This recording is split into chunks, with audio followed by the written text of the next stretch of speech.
Hi, I'm Ira Kalish, Chief Economist of Deloitte, and this is your weekly economic update. Right now, there's a lot of talk about the future trajectory of U.S. monetary policy and the impact on both short and long-term interest rates.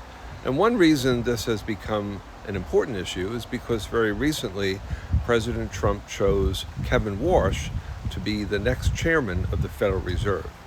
Warsh has said that he favors lower short-term interest rates, but at the same time, he favors the Fed selling government bonds, which could lead to higher long-term interest rates. So now the question then is, why does Warsh support this policy mix? Well, first, it's important to remember that over the past 15 years, on two major occasions, the Fed engaged in quantitative easing, purchases of bonds, which led to a huge increase in the Fed's balance sheet. In recent years, the Fed has reduced its balance sheet by selling bonds, but still today, the balance sheet is an historically high share of GDP.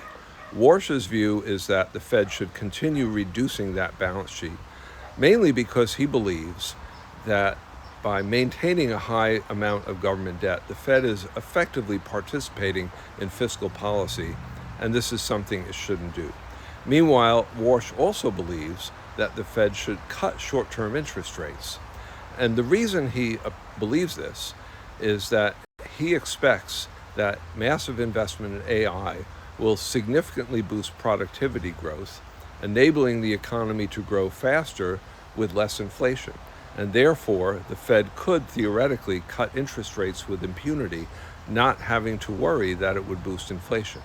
In a way, this is similar to what happened in the 1990s under Fed Chairman Alan Greenspan, when Greenspan decided to keep interest rates relatively low because productivity was rising as a result of investment in the internet.